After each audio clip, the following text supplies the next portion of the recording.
Guys, welcome back.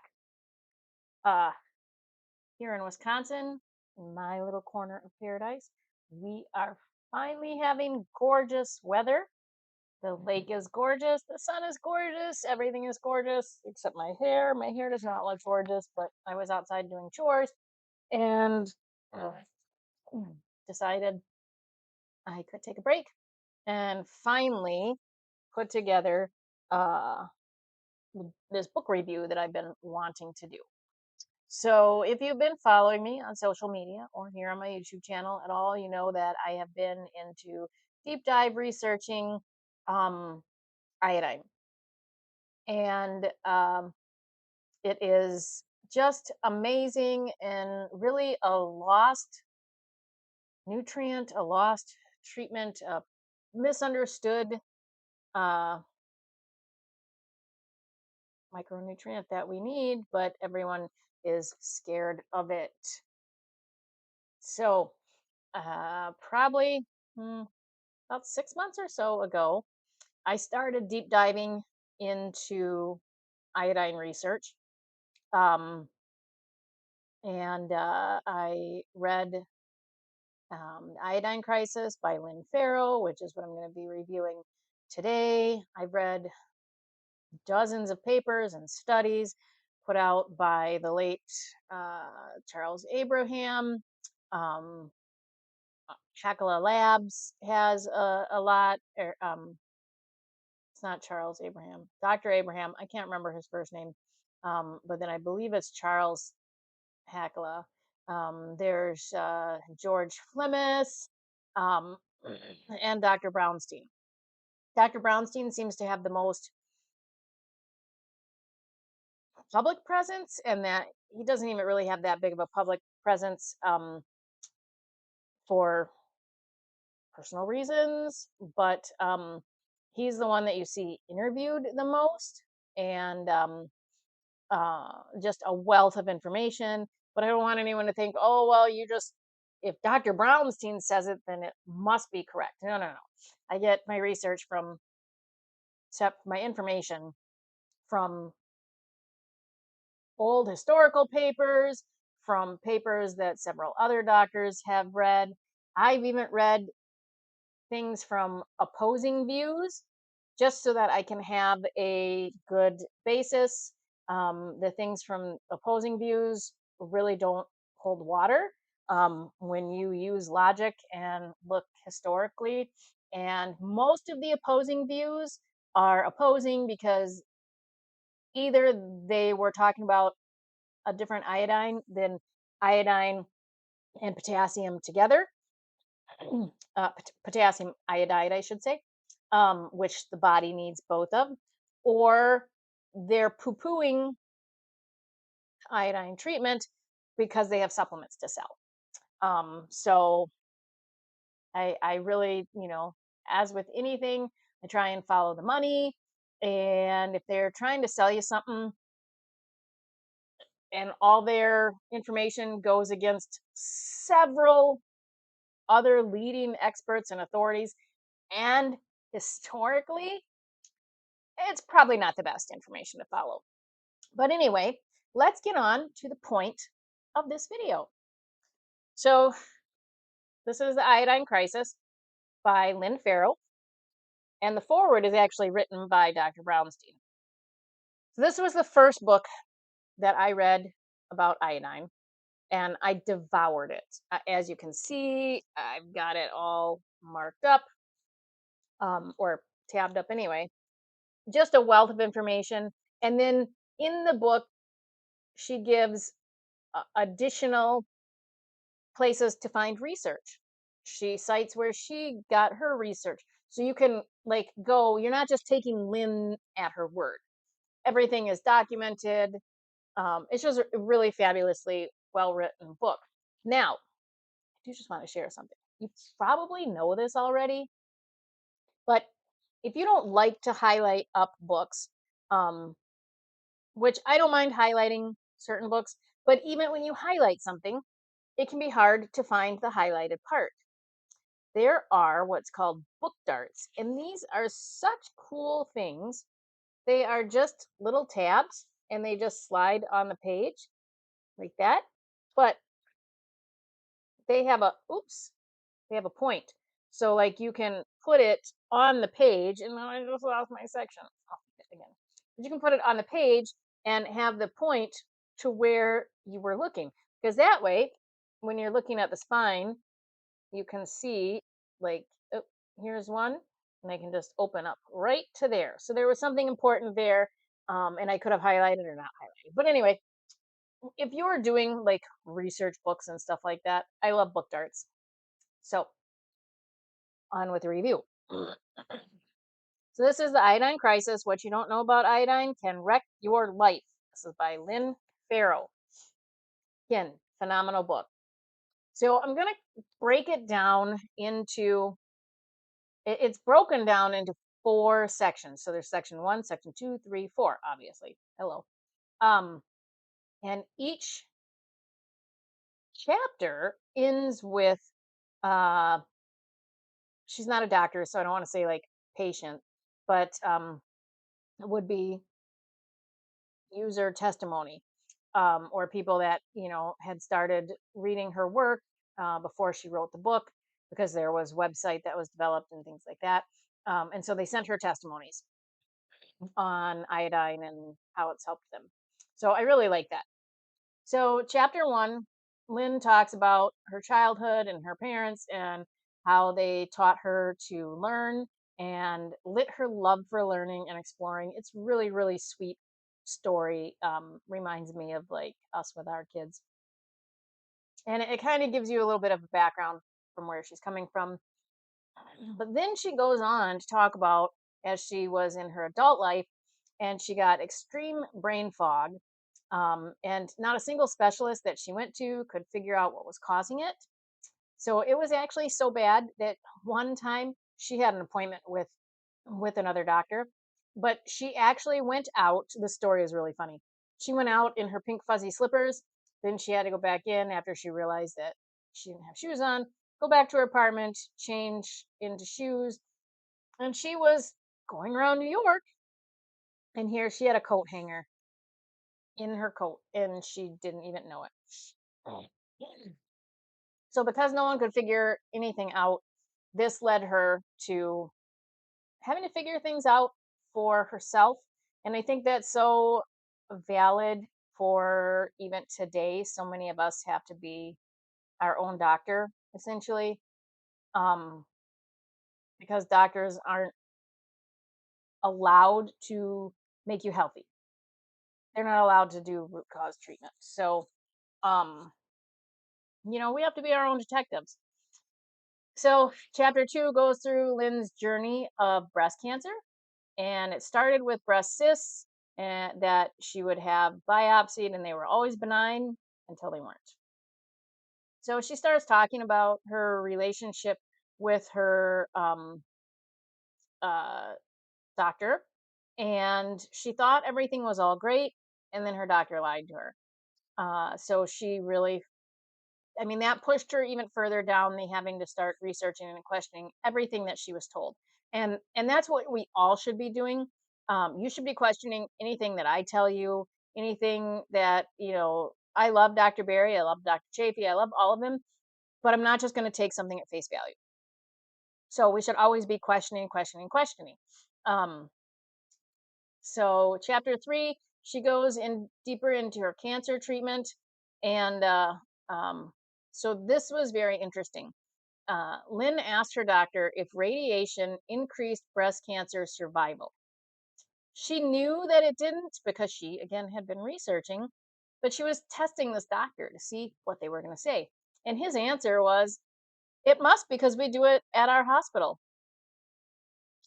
So that doctor was just blindly assuming, we'll give him the benefit of the doubt that he works for this hospital. So he's going to assume that the hospital has the best interest of the patient at heart and that surely it must increase patient survival.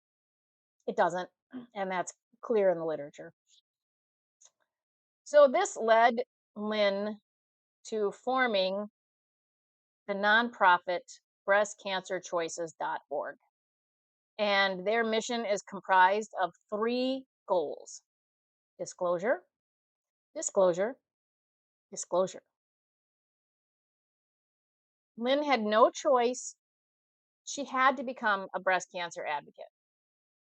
I don't know if you know who Dr. Tenpenny is, but she is a really great doctor. I don't agree with everything that she says. Again, I don't agree with everything everyone says. So, but I love her information on vaccines and most of her holistic health information. And in 2005, Lynn met Dr. Tenpenny, and this led her down the iodine rabbit hole. So, Dr. Tenpenny had actually suggested, or rather asked Lynn if she had heard about iodine and breast cancer, and Lynn hadn't. So, she really started, like me, just researching everything that she could after Dr. Tenpenny's suggestion. So originally it was going to be a 2-week project, and it turned out to be a lifetime project.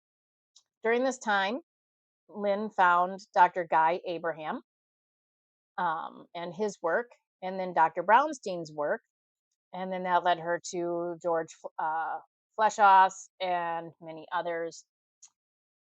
She started her cancer group um, and started on iodine using the iodine Lugol's solution, which, I mean, that's been being used for over 175 years. Dr. Lugol's created this solution back in the early 1800s. Okay, so it's been a long time, and this started helping with her health.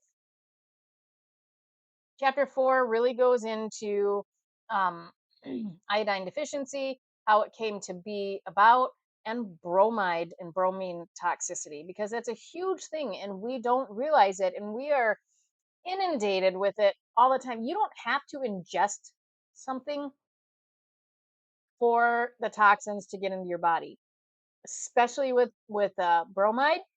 It's in carpets, it's in your car, it's in electronics, it's in some medications, it's in some foods.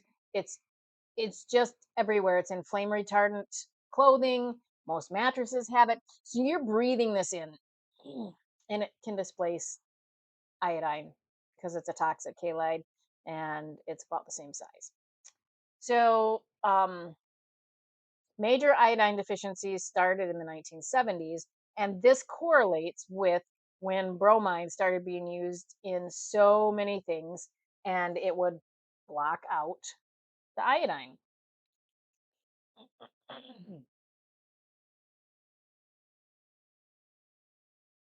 So,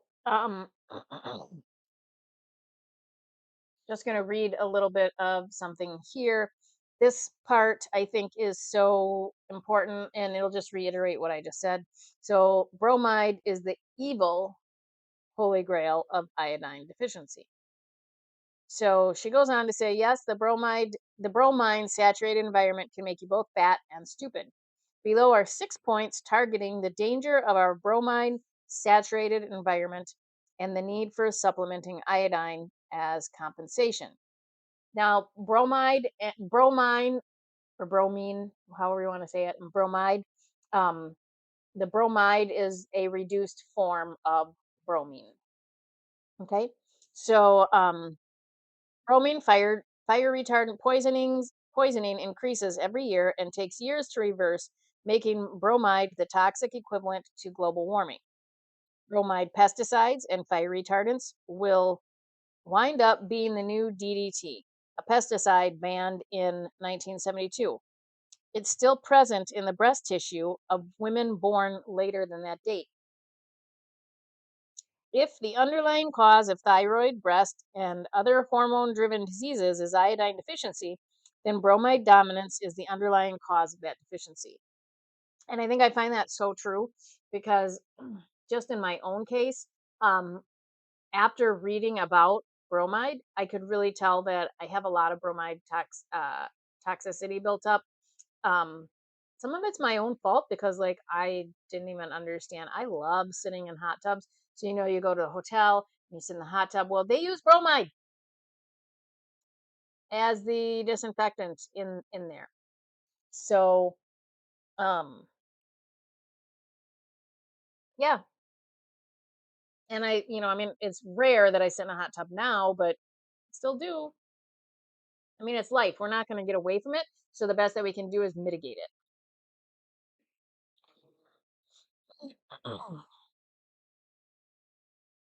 And then she goes on, iodine is the biochemical antidote for toxic bromine, but it takes time. Bromine is a persistent chemical bully. Like any bully, it has to be outflanked, outnumbered, and outwitted. The right dosage of iodine is your ally.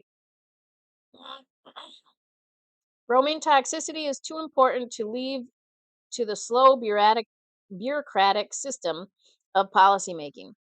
We have to teach ourselves and each other. So then she goes on that she shares the grassroots iodine movement, and it's really great. Um, so here she's got this section up here, which is the underlying cause of the underlying cause. So bromide dominance, underlying cause of iodine deficiency. Iodine deficiency, an underlying cause of thyroid, breast, neurological, and many other conditions. So you can see how it just is this progressive uh, thing. So the other interesting thing here is the World Health Organization cites iodine deficiency as the most prevalent cause of mental retardation. I know that's not politically correct, but that's what's in the book, and that is who um, what it said. Think about it too. Autism rates are rising significantly. So if the pregnant mother didn't have enough iodine for herself and the baby, then the baby's going to be born automatically iodine deficient.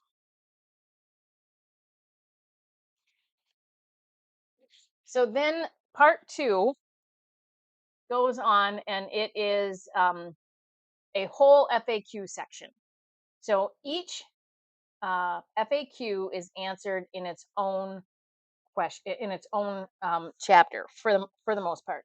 So, and there's eight chapters dedicated to the FAQ. So there's actually like there's a lot of FAQs that she goes over, but she breaks them down into uh,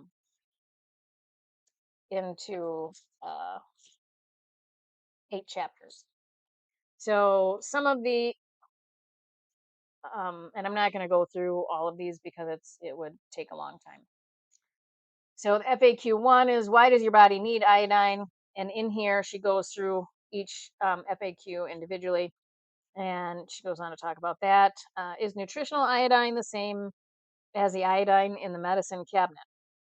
So she goes on to explain tincture of iodine, which is made with alcohol, is for topical and not something that should be used uh, internally, whereas like Lugol's, you can use it.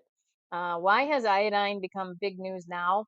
And iodine was always big news up until the 1950s, 1960s, I think, when antibiotics really started becoming more prevalent and more pharmaceutical treatments started kind of pushing iodine to the wayside.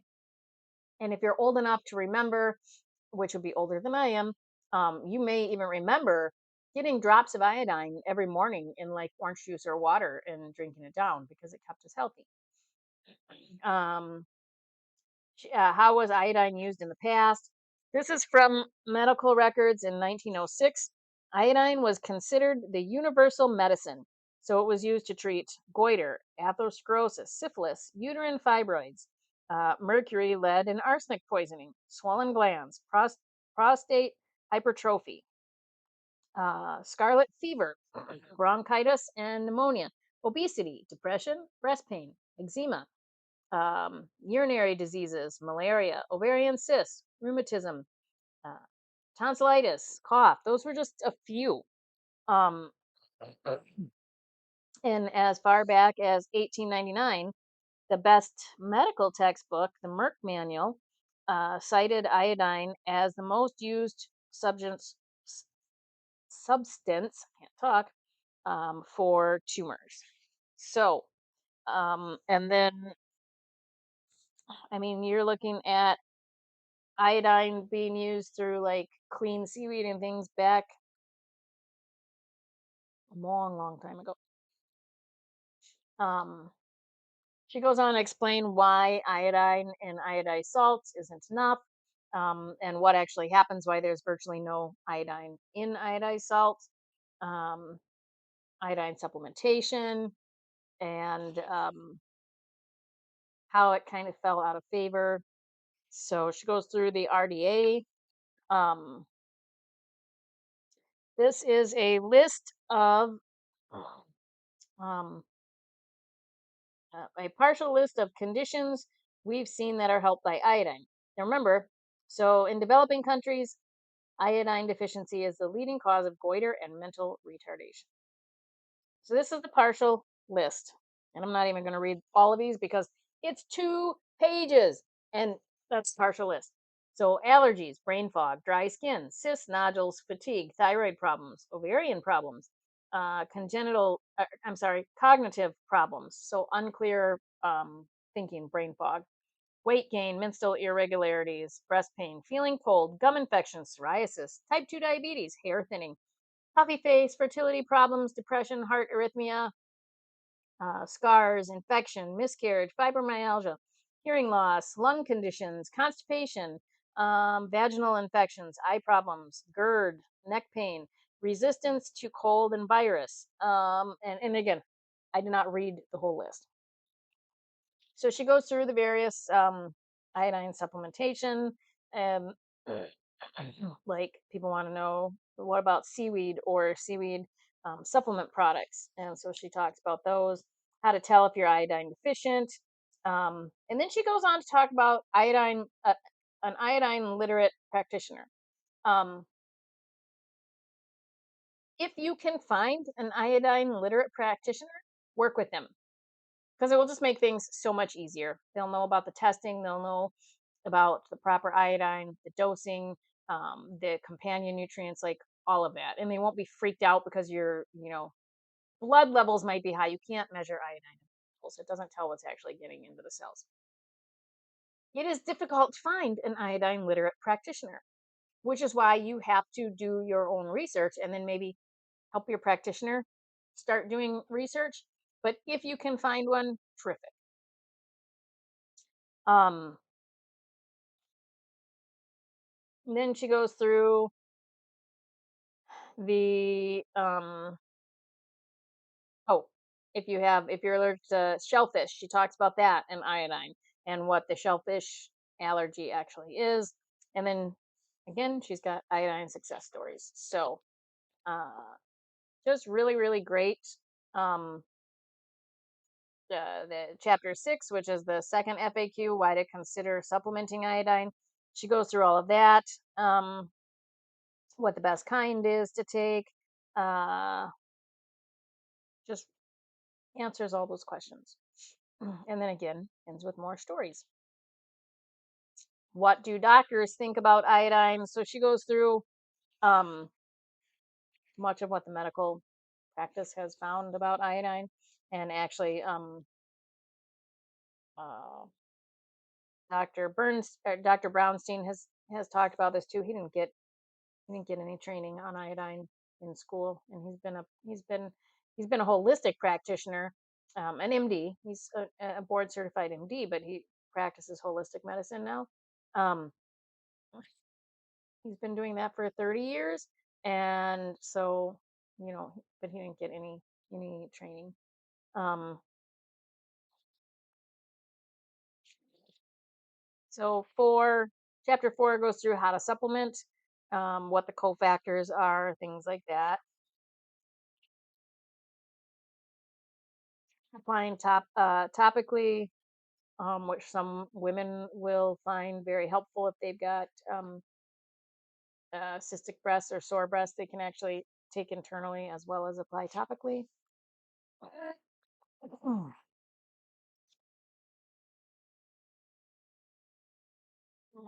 She talks about what happens when you take iodine and goes off, talks about pushing bromine out and die off detox and bromide sedation.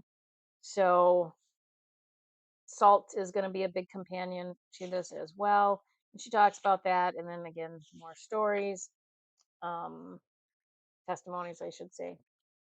Side effects of taking iodine. So she talks about the salt loading.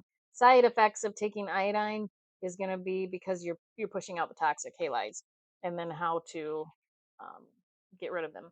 So she goes on just talking about various things that you might notice.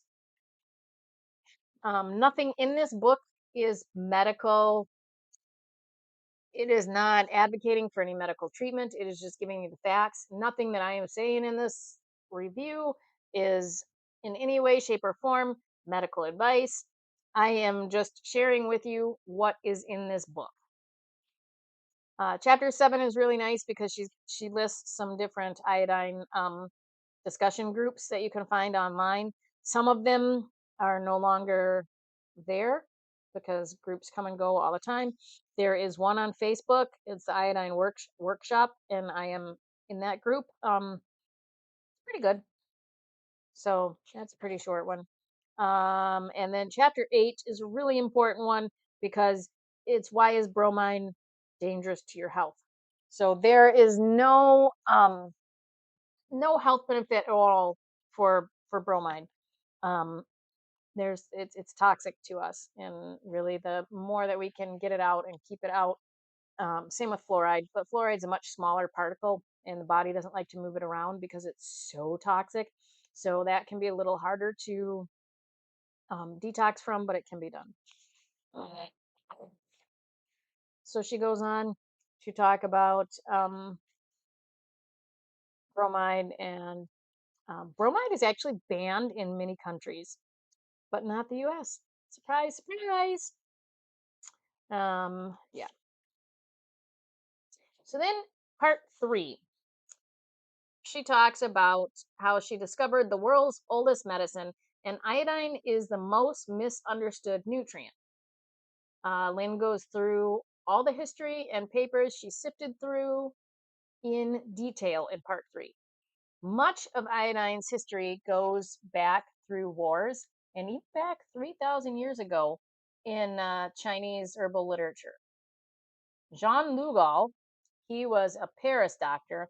He invented the Lugal's iodine solution, which is 5% iodine and 10% potassium iodide mixed with distilled water.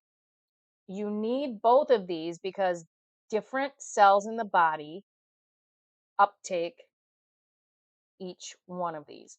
So doing just one, like taking just elemental iodide or iodine, that is going to target a few places, but the rest of the body can't use it. And even so, some of it is not really absorbed well unless you have the others. So really getting Lugol's um, is the best. So you can get Lugol's. I like J. Crow's because it's like the oldest company. Um, and you can get J. Crow's in 2%. This is what I use for my kids. And you can get it in 5%. So it's just more concentrated. It means less drops to get a bigger dose. Um, so both of these are great. You can put them, my girls put them in a little gel cap and take them. I put it in my coffee. My husband takes iodoral tablets. This is Lugol's in a tablet formation. So this is actually from Hackala Labs. Usually I get an Optimax, and I'll probably go back to that one after the prices end up being the same. So anyway, um, the iodine was actually first used for the lungs, and we actually use it in nebulizing if we need, or we'll even gargle with it. So if we're starting to get a head cold or anything like that, or getting something funky with our lungs, we'll use that. Over the years, It was used for everything from purifying water to treating thyroid conditions. So it's actually been coined the Swiss Army knife of medicine, which it really is. Van Gogh contracted syphilis, and he actually wrote to his brother that iodine helped the brain and spine and his syphilitic lesions. So this is from Van Gogh, so that was back in the 1800s. It was discovered that the breasts love iodine. So when we look at iodine, we often think iodine and thyroid, because that's why they made iodized salt, was to help with the goiter. And that's where the RDA came from for iodine. And it's so very little because they just focus on the thyroid. What is the minimum amount to keep a goiter away? And they came up with that because they weren't able to draft enough soldiers. Too many soldiers were having goiter because the ground is depleted of iodine, especially like in my area in Michigan and Ohio, anywhere by the Great Lakes. They call that the goiter belt. Um, so they wanted just enough iodine to keep the goiter away. But the breasts, the reproductive organs, the skin, every cell in the body needs iodine. So in part three, she goes through continuing the iodine timeline. It is very in depth. She has like four, uh, 8 pages of um, the iodine timeline in part three. And so, yeah, she starts back with the iodine timeline, just her timeline. And this is back in 15,000 BC. Um, there's a archaeological site that has seaweed medicine. Well, they use seaweed because of the iodine. Um, and then just keeps coming up. So Hippocrates, the founder of modern medicine, this is in 460 BC, recommended seaweed for goiter. And back then, the oceans weren't polluted like they are now. Um, in the Middle Ages, seaweed was recommended. Um, so, I mean, it was just very, very interesting.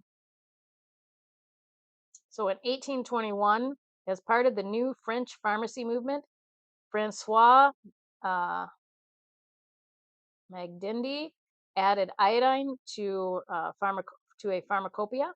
Physicians tried it on every conceivable condition: croup, asthma, gangrene, gout, deafness, ulcer, and let's just name a few. 1829 is when Jean Lugal invented the Lugol solution, and that was for tuberculosis. And at the time, that was ravaging Europe. So then Lugol's finds a broader application, and that's really been what's been used for what's been like the gold standard. So it goes all the way through, um, and she breaks this down. There's a lot in the 1800s and then early 1900s, and then goes through um, kind of when it fell out, but when papers were written and the different iodine, uh, the different iodine experts, and then it goes on with more stories. Chapter 16 and 17 really go through the history of iodine, how it fell out of favor, the lies that were told about it, myths that have been debunked, and how the iodine revolution really started, because there really is an iodine revolution. Um, Also goes into how iodine was removed from the food. So iodine used to be added to like our flours and things as a dough conditioner. And so in addition to the iodized salt, if you were eating baked goods, we won't go there, um, you would still be getting some more iodine. But they actually removed that and added bromide, probably because it was a cheaper Although iodine's not expensive, so I don't know. I don't know, but it's toxic, and it all goes in line with poor health. So, section 4 is a whole section of resources, which includes iodine testing, iodine protocols, bromide and toxin detox symptoms and strategies, and just a slew of other stuff. So, what in part 4, what's really nice is that she goes through resources. So the iodine loading test, which I'll link my review to the 24-hour iodine loading test here. It's really the only test unless if you're already supplementing with iodine. If you're not supplementing with iodine, then a first urine spot test is fine. Um, and it'll probably come out really, really low. My husband's did because he wasn't supplementing. But yeah, if you are supplementing and you want to know, um, the iodine loading test from Hackala Labs is really the only way to go. Is testing really important? Probably not. It's nice to know, and if you have the money for it, it's about $75. And unless you add on like checking for the other halides, um, but really you can just go by your symptoms. If you have very functioning, if you don't have issues with chronic kidney disease, and I'm not talking about like stage 1, but like stage 4 kidneys. So if your kidneys are well, you're just going to excrete out the iodine if you have enough. um, the only time that I would really really caution is if you have a hot nodule, um, and you'll know because within like an hour of taking iodine you'll start feeling really hypothyroid, but that is so rare. I wouldn't, I mean, you're talking like maybe, you know, it's really rare. She goes through the companion nutrients depending on your diet, which if you're here on my channel, hopefully you're eating at least a low carb diet of 50 grams of carbohydrates or less. When you have lower carbs, you don't need as much of the companion nutrients. But if you're eating a standard American diet, then you definitely want to do the companion nutrients um, that they are recommending. And regardless of which way that you're eating, you want to make sure that you're getting enough salt and doing the salt loading, especially if you're noticing the bromide detoxing. And she goes through what that all is in here. She does give a Lugol's comparison chart, which gives the different what each drop is. Now, the only two Lugol solutions that I've been able to find is the 2% and the 5%. And I'll leave my link down in the description. The 5% from J. Crow's, you can only get straight from J. Crow's. You can't find it like on Amazon or something like that. So, and a little goes a long way. Um, so, yeah, she just goes through like a lot. And you'll probably notice mental clarity, um, iodine in the breast, that's in the appendix B, breast cancer, and then she has all the references. So it's not like she's just plucking things out of the air. She's giving you every single reference that she has used. Um, goes in appendix D, talks about fluoride and where that is in pharmaceuticals and how that competes with iodine. And then there's uh, a whole glossary, and then an entire section devoted to um, all the resources. So it's a really, really good book. It's an easy read. It's packed full of information, but it's not information that's going to go like over your head. Um, I had a ton of notes on this, but if I were to do that, the video would be like 3 hours long and no one would be interested. So this is a must read, and it's a must for every bookshelf. It does come in audio as well. I like the audio, it's done very well, but I would really recommend having the hard copy in addition to the audio so that you can actually go back and make notes. Um, yeah, so I hope you enjoyed this. I hope you get the Iodine Crisis and read it and see what applies to your life and your health. I want to thank you for watching. Please be sure to like and subscribe and share this video. Thanks. Bye.